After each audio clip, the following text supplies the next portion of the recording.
वालेकुम सामीन। 29 रबीउल सानी की तारीख शुरू हो चुकी है, 13 नवंबर है। ख़बर का उन्वान है देवबंद में जमात उलमा की मुंतज़िमा का इजलास। ये इजलास मगरबी उत्तर प्रदेश का हुआ है। आप पहले थोड़ी इसके नुकात सुन लें, उसके बाद हम आपको ये बताएंगे। मौलाना अरशद मदनी का एक अहम बयान हुआ है, वो हम उसकी चंद मिनट की वीडियो पेश करेंगे। यहाँ कुछ बयानात और भी हुए हैं। यहाँ मौलाना अरशद रशीद का बयान हुआ है, उनके बेटे काब अरशद रशीद का बयान हुआ है, मौलाना अजहर मदनी का बयान हुआ, मौलाना हबीबुल्लाह मदनी का बयान हुआ, हाफिज़ अब्दुल कुद्दूस हादी का बयान हुआ है। और ख़बर के लिए वहीं से हाफिज़ साजिद खान हमारे राब्ते में हैं। उन्होंने बताया कि यहाँ जो मौज़ूआत हुए हैं वो फ़िरका वारियत का मुकाबला भाईचारे से किया जाए। इसराइल की मजम्मत की गई। मगरबी यूपी के 17 अदला शामली मुजफ्फरनगर और मुरादाबाद समेत इन अदला ने शमूलियत की। इसमें वोट बेदारी, लड़कियों के अलग तालीमी इदारे खोलने के जैसी तजावीज़ पास की गई। अब आप मौलाना अरशद मदनी का बयान सुन लें। आप हज़रात जानते हैं, आपकी जमात आपके बुजुर्गों से, रूहानी और इल्मी बुजुर्गों से, बल्कि मैं कहता हूँ आपके नसबी बुजुर्गों से जानी पहचानी जमात है। ज़रूरत नहीं थी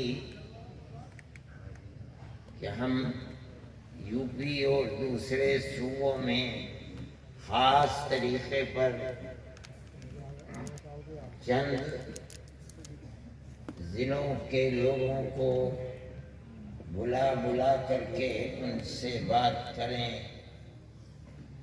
और जमीयत उलमा को पहचानवाएं, जमीयत उलमा के निज़ाम को समझाएं। इसकी कोई ज़रूरत नहीं थी।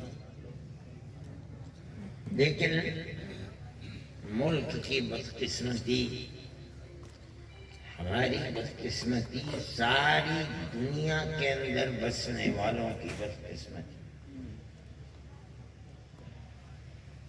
कि फिरका परस्त ताकतें, फिरका परस्त ज़हन सारी दुनिया के अंदर, सिर्फ एक या दो मुल्क नहीं है, इस तरह से सर उठा रहा है कि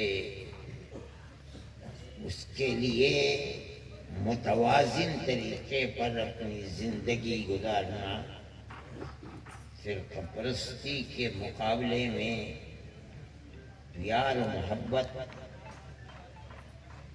और भाईचारगी के साथ ज़िंदगी गुजारने का तरीक़ा क्या है और हम किस तरह उसका मुकाबला कर सकते हैं।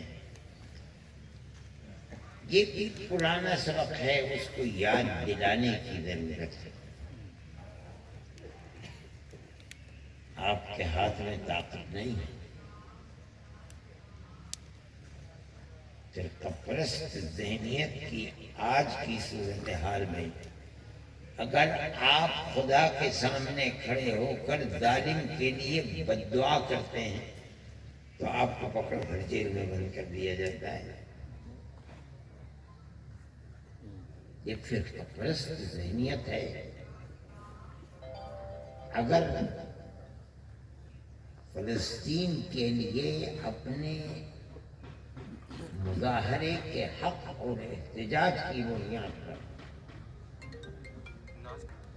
यूरोप के किसी शहर में, अमेरिका के किसी शहर में एहतिजाज किया जाता है तो फ़िरक़ा परस्त ताकतें उनके ऊपर गैस की बोतलें छोड़ते हैं, उनके साथ लड़ाई लड़ते हैं। किसी एक मुल्क में फ़िरक़ा परस्ती नहीं है। पूरी दुनिया फ़िरक़ा परस्ती का शिकार है। हर सतह पर फ़िरक़ा परस्ती का शिकार है।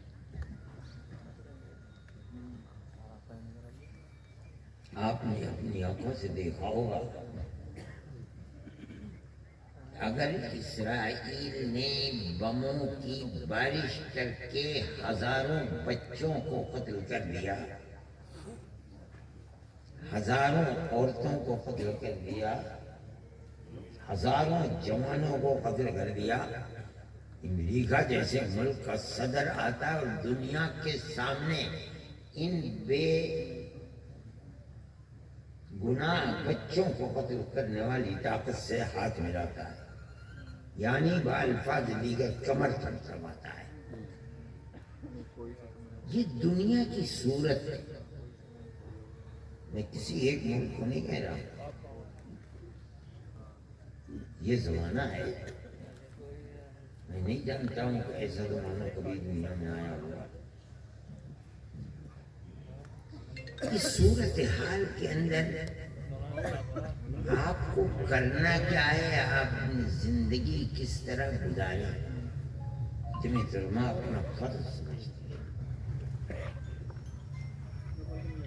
بتائے جمعیت علماء نے اپنی 100 سالہ زندگی کے اندر ہر سطح پر ہمیشہ مذہب سے اوپر اٹھ کر لوگ اپنی زندگی حالات کا مقابلہ کرنے کے لیے کس طرح کھڑے ہیں۔ جمعیت علماء نے ہمیشہ بتایا ہم کبھی جذباتیت کے ساتھ نہیں آئے۔ یہ جمعیت علماء کی تاریخ ہے۔ انہوں نے کفر کے طعنے سنے،